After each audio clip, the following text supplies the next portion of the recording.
Assalamualaikum warahmatullahi wabarakatuh. Kami dari kelompok 4 akan membahas tentang teks akademik dan non-akademik. Kami beranggotakan 6 orang, yaitu yang akan membahas materi pertama adalah Yuki Nurhaliza Rahman, yang membahas materi kedua adalah Deoksana Rodriguez, yang membahas materi ketiga adalah Zikri Abdul Hamid, yang membahas materi keempat adalah Gustini Indriani, yang membahas materi kelima adalah Lala Syaira, dan yang membahas kesimpulan saya sendiri, Muhammad Fauzi Rahman. Baiklah, di sini saya akan membacakan slide pertama, yaitu mengenai teks akademik dan teks non-akademik. Teks akademik disajikan sistematis, logis, objektif, dan dapat dipertanggungjawabkan, sehingga sangat perlu untuk memperhatikan tata bahasa dan kaidah yang berlaku. Hal ini diperlukan supaya gagasan yang ditulis tersampaikan dengan baik dan mudah dimengerti. Dan di dalam dunia perkuliahan, mahasiswa dibimbing untuk dapat menghasilkan tulisan akademik seperti makalah, laporan praktikum, skripsi, tesis, dan yang lainnya. Penulisan teks akademik sendiri memiliki peran penting dalam penyampaian informasi yang harus sistematis, objektif, serta ilmiah, terutama dalam bidang pendidikan yang dituntut untuk dapat memenuhi standar kebahasaan, meliputi aspek tata bahasa, ejaan, diksi, serta hubungan antar paragraf. Selanjutnya, yaitu teks non-akademik. Di sisi lain, teks non-akademik adalah teks yang bersifat tidak didasari oleh fakta dan penalaran ilmiah. Biasanya, teks ini hanya menggunakan fakta pribadi dan menggunakan bahasa formal yang populer, sehingga dapat disimpulkan bahwa teks non-akademik berupa teks di luar hal-hal ilmiah dan tidak terpaku pada suatu teori tertentu. Teks non-akademik lebih bebas dalam mengekspresikan isi di dalamnya, karena pada dasarnya, teks non-akademik berfokus pada fakta pribadi yang tidak diperketat oleh struktur ilmiah. Selanjutnya saya serahkan ke moderator. Baiklah, di sini saya akan menjelaskan tentang ciri-ciri teks akademik dan teks non-akademik. Yang pertama itu adalah struktur kalimat dari teks akademik cenderung sederhana, sementara struktur dari teks non-akademik cenderung bebas. Nah, itu maksudnya struktur kalimat dalam teks akademik cenderung sederhana, jelas dan logis. Artinya kalimat-kalimat yang disusun dengan memperhatikan kohesi, seperti keterkaitan antar kalimat dan koherensi. Maksudnya alur pemikiran yang runtut. Nah, meskipun bisa kompleks dari segi informasi, kalimat dalam teks akademik biasanya itu seperti menghindari ambiguitas. Nah, yang kedua ada menggunakan struktur baku seperti subjek, predikat, objek, dan keterangan. Nah, yang ketiga itu ada mengutamakan kejelasan dan ketepatan makna. Nah, yang terakhir itu menghindari penggunaan gaya bahasa figuratif atau ekspresi yang berlebihan. Nah, seperti itu. Contoh kalimat akademik. Penelitian ini menunjukkan bahwa penggunaan media interaktif dapat meningkatkan pemahaman siswa terhadap konsep matematika abstrak. Nah, lanjut ini struktur kalimat dalam teks non-akademik, seperti dalam sastra atau tulisan populer, lebih bebas dan kreatif. Penulis memiliki kebebasan dalam menggunakan gaya bahasa seperti metafora dan personifikasi, hiperbola, dan variasi panjang pendek kalimat untuk menciptakan efek estetika atau emosional. Nah, contoh kalimat non-akademik seperti angin malam menyusup lewat celah jendela membawa bisikan kenangan yang tak kunjung usai. Nah, lanjut yang kedua, informasi yang disajikan bersifat padat. Sementara teks non-akademik cenderung lebih longgar dalam dalam penyampaian informasi jika dibandingkan dengan teks akademik yang memiliki fokus pada kajian ilmiah. Nah, contoh ciri kepadatan informasi dalam teks akademik itu seperti hasil penelitian menunjukkan bahwa pemberian vitamin C 500 mg per hari dapat meningkatkan daya tahan tubuh pada subjek uji sebanyak 23% dalam waktu 2 minggu. Nah, lanjut yang ketiga, ada teks akademik lebih sering menggunakan metafora gramatika. Sebaliknya, teks non-akademik cenderung menggunakan bahasa yang lebih bebas dan komunikatif. Contoh kalimat biasanya, peneliti menganalisis data secara cermat. Dengan metafora gramatika, analisis data dilakukan secara cermat.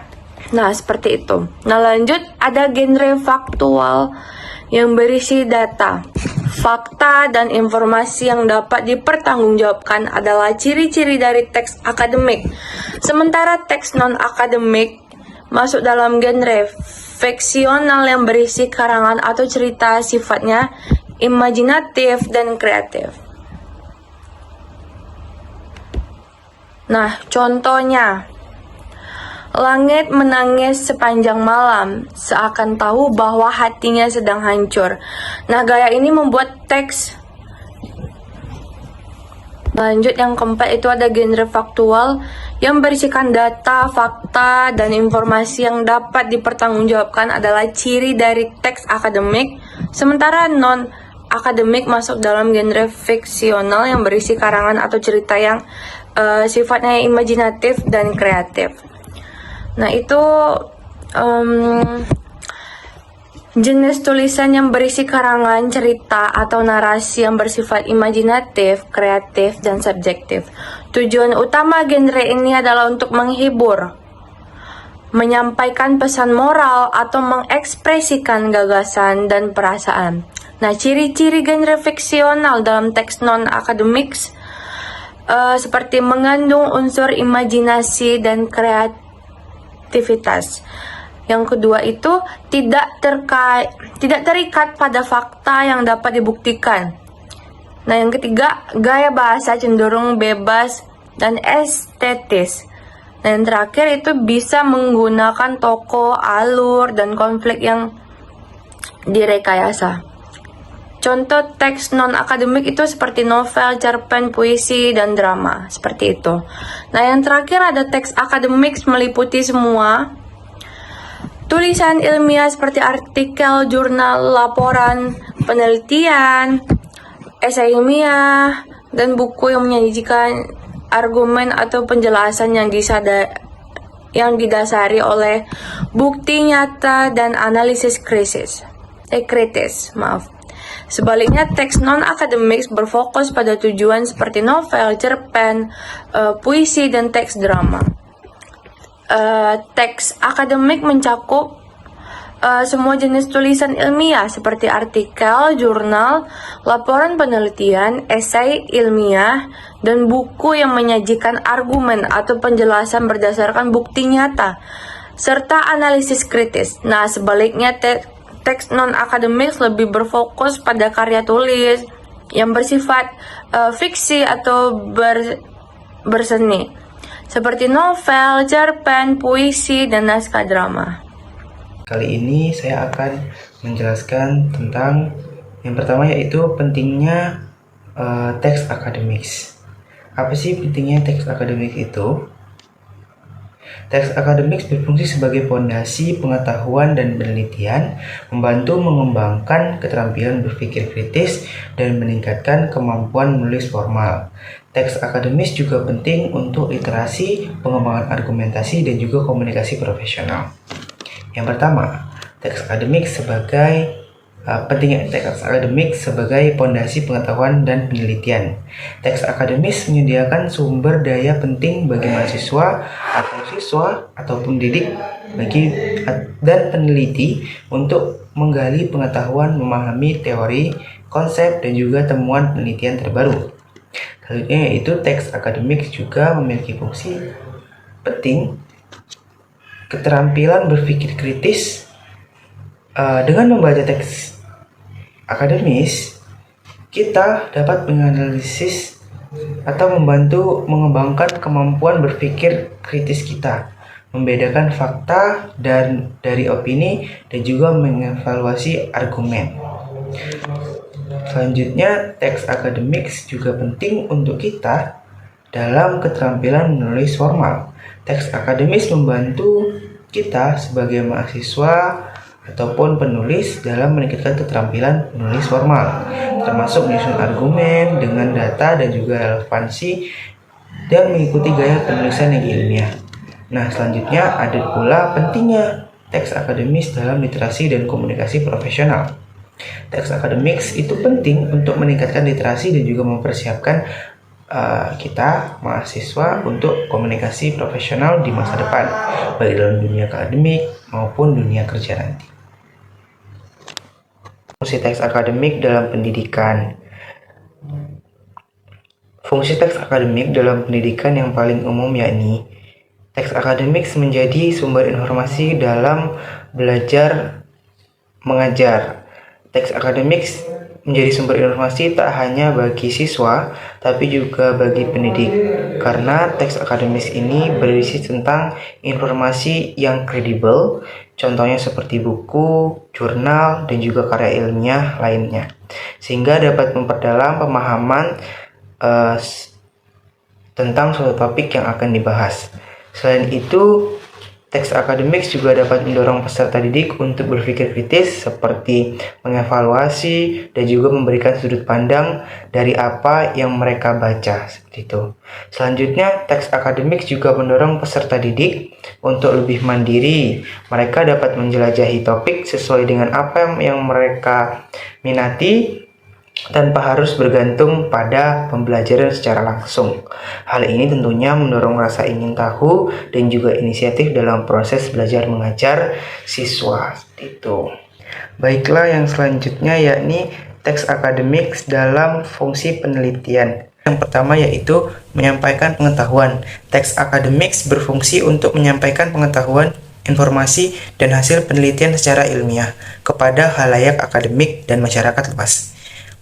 Ini memungkinkan penyebaran pengetahuan dan pemahaman yang lebih luas dari teks akademik tersebut. Yang kedua yaitu mengkomunikasikan hasil penelitian. Teks akademik digunakan untuk mengkomunikasikan hasil teori dan juga konsep yang telah dikembangkan oleh peneliti atau ahli. Hal ini memungkinkan terjadinya diskusi ilmiah yang lebih luas dalam pengembangan ilmu pengetahuan. Selanjutnya yakni pengembangan keterampilan berpikir kritis. Proses menulis dan membaca teks akademik mendorong pengembangan keterampilan berpikir kritis seperti analisis informasi, evaluasi argumen, dan juga perumusan pendapat yang didukung oleh bukti. Selanjutnya yaitu meningkatkan keterampilan menulis ilmiah.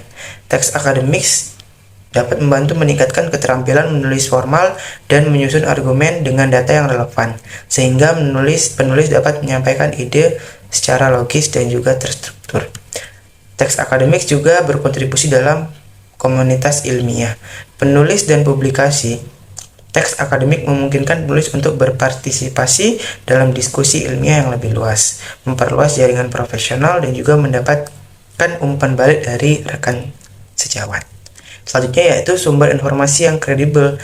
Teks akademik berfungsi sebagai sumber informasi yang kredibel dan dapat diandalkan karena disusun berdasarkan prinsip keilmuan dan mengikuti kaidah ilmiah. Teks akademik juga menjadi dasar untuk penelitian. Teks akademik dapat menjadi dasar untuk penelitian yang lebih lanjut karena memberikan informasi dan wawasan tentang suatu topik atau masalah yang dibahas. Pengetahuan argumentasi. Dengan menggunakan referensi dan bukti yang kuat, teks akademik dapat memperkuat argumen dan juga meningkatkan kredibilitas. Selanjutnya yakni fungsi fungsional teks akademik. Fungsi fungsional teks akademik yang pertama yaitu memajukan pengetahuan. Teks akademik seperti artikel, artikel ilmiah, buku, dan juga makalah berfungsi sebagai media untuk menyampaikan hasil penelitian, teori, dan juga konsep baru yang relevan dalam bidang ilmu pengetahuan. Selanjutnya, fungsinya yakni sebagai referensi. Teks akademik dapat menjadi sumber informasi yang kredibel dan juga terpercaya bagi para peneliti, mahasiswa, dan juga profesional di berbagai bidang. Mereka dapat menggunakan teks akademik sebagai referensi utama dalam latar belakang, kerangka teori, dan juga penelitian. Selanjutnya, fungsional dari teks akademik yakni meningkatkan keterampilan. Dengan membaca dan menganalisis akademik, individu dapat meningkatkan keterampilan berpikir kritis dan juga belajar mandiri dan kemampuan argumentasi. Selanjutnya, teks akademik memiliki fungsional mendukung studi. Teks akademik menyediakan landasan bagi para peneliti dan mahasiswa untuk melakukan studi dan penelitian lebih lanjut. Teks akademik juga dapat digunakan sebagai bahan ajar dalam proses pendidikannya. Secara keseluruhan, fungsi teks akademik dalam perspektif fungsional adalah untuk mengkomunikasikan pengetahuan, mengembangkan keterampilan, dan juga berkontribusi dalam mengembangkan ilmu pengetahuan. Baiklah, itu dia fungsi-fungsi dari teks akademik. Baiklah, kita beralih ke materi selanjutnya, yaitu mengetahui jenis teks akademik dalam berbagai genre makro. Yang pertama adalah ulasan buku. Buku dapat dikelompokkan menjadi buku ajar dan buku referensi. Contohnya seperti buku ajar mata kuliah umum bahasa Indonesia yang disusun oleh Patriani, Nurwandi, dan Mulyano pada tahun 2016. Sesuai dengan namanya, buku referensi adalah buku yang digunakan sebagai referensi atau bahan rujukan untuk menyusun karya ilmiah. Ulasan buku juga sering disebut timbangan buku yang berisi hitungan tentang kritik terhadap buku yang dimaksud. Ulasan seperti itu dibutuhkan untuk menyajikan kajian pustaka dalam proposal penelitian, laporan penelitian yang dapat berupa seperti skripsi, tesis, dan lainnya atau artikel ilmiah. Kedua, proposal. Proposal merupakan tulisan yang berisi rancangan penelitian atau rancangan kegiatan. Proposal penelitian memiliki struktur teks seperti pendahuluan, landasan teori, tinjauan pustaka, tata laksana kegiatan, dan penutup. Adapun struktur proposal kegiatan memiliki struktur teks seperti pendahuluan, tata laksana, kegiatan, dan penutup. Masing-masing tahapan pada struktur teks proposal mengandung genre mikro yang berbeda-beda sesuai dengan fungsi retoris masing-masing tahapan. Ketiga, laporan. Laporan dapat dikelompokkan menjadi laporan penelitian dan laporan kegiatan. Laporan penelitian ditata dengan struktur teks didahului oleh pendahuluan, landasan teori dan tinjauan pustaka, metodologi penelitian, hasil pembahasan, lalu penutup.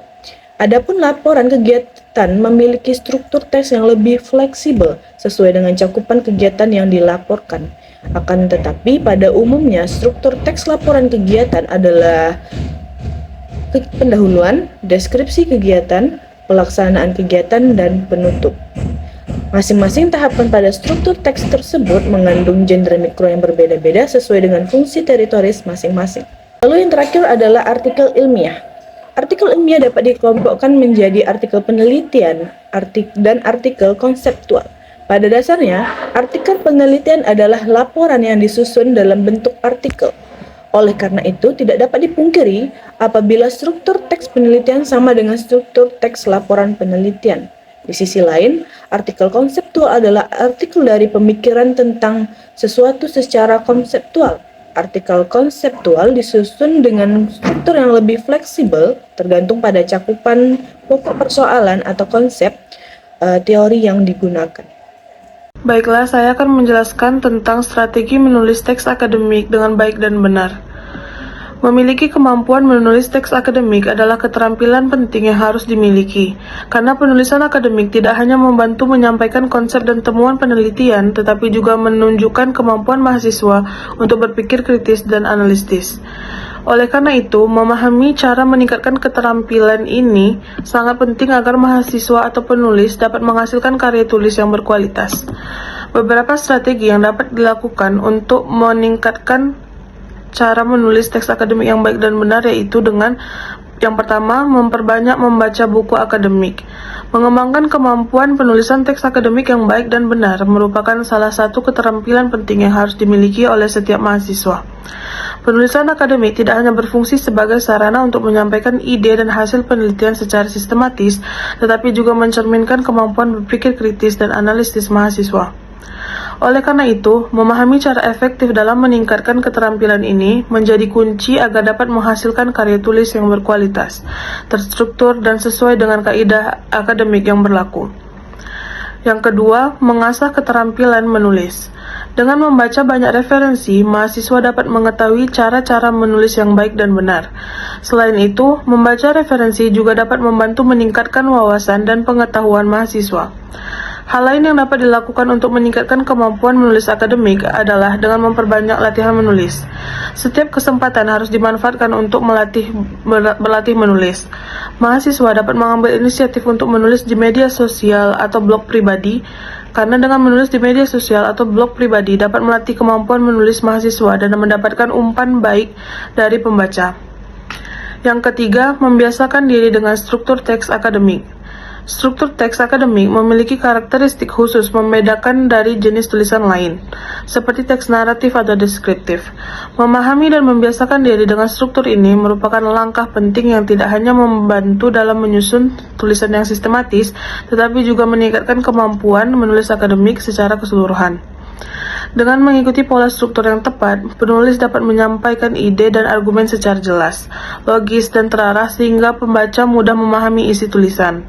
Secara umum, struktur teks akademik terdiri dari beberapa bagian utama yang saling melengkapi, yaitu pendahuluan, pembahasan, dan kesimpulan.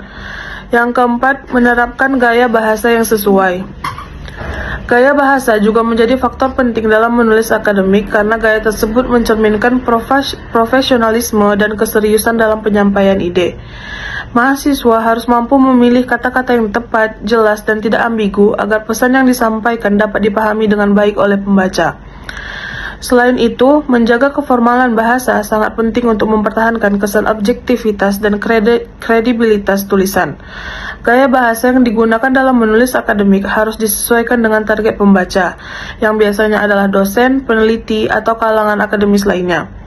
Oleh karena itu, penggunaan bahasa yang baku, struktur kalimat yang logis, serta menghindari bahasa sehari-hari atau slogan menjadi hal wajib yang harus diperhatikan. Yang kelima yaitu menerapkan teknik menulis yang baik. Salah satu teknik menulis yang sangat membantu dalam proses ini adalah dengan membuat outline atau rangkuman tulisan terlebih dahulu. Outline berfungsi sebagai kerangka kerja yang memudahkan mahasiswa untuk mengorganisasi ide-ide secara sistematis dan logis. Dengan adanya outline ini, mahasiswa dapat melihat keseluruhan struktur tulisan, menghindari pengulangan yang tidak perlu, serta memastikan setiap bagian tulisan saling mendukung satu sama lain. Teknik ini juga membantu dalam mengatur alur pemikiran sehingga tulisan menjadi lebih kohesif dan koheren. Kesimpulan dari materi kami adalah bahwa teks akademik dan non-akademik memiliki perbedaan mendasar baik dari segi struktur, tujuan, maupun penggunaan bahasanya. Teks akademik ditulis secara sistematis, logis, objektif, dan dapat dipertanggungjawabkan secara ilmiah. Dapat disimpulkan, berarti teks akademik ini banyak digunakan untuk karya ilmiah yang dimana yang digunakan oleh mahasiswa dan dosen-dosen yang sedang mengejar gelar yang lebih tinggi. Oleh karena itu, teks akademik menjadi sarana untuk pengembangan ilmu di dunia pendidikan dan penelitian sebagai pengukuran kemampuan berpikir kritis dan analitis penulisnya. Selain itu, pemahaman terhadap ciri-ciri, jenis, dan strategi penulisan teks akademik sangat penting agar mahasiswa maupun akademik dapat menghasilkan karya tulis yang berkualitas. Seperti saya bilang tadi, teks akademik itu digunakan kebanyakan untuk karya ilmiah seperti jurnal, artikel yang membutuhkan sebuah penelitian dan harus formal dan harus logis, yang harus bisa dipertanggungjawabkan oleh penelitinya atau penulisnya. Kemampuan menulis teks akademik bukan hanya sebagai syarat akademik, tetapi juga sebagai kunci untuk menyampaikan ide dan pengetahuan secara sistematis dan dapat dipertanggungjawabkan. Dengan demikian, penguasaan penulisan teks akademik akan sangat mendukung proses pembelajaran, penelitian, dan pengembangan diri di lingkungan akademik maupun profesional. Sekian dari kami. Mohon maaf kata kalau ada kekurangan. Wabillahi taufiq walhidayah. Assalamualaikum warahmatullahi wabarakatuh.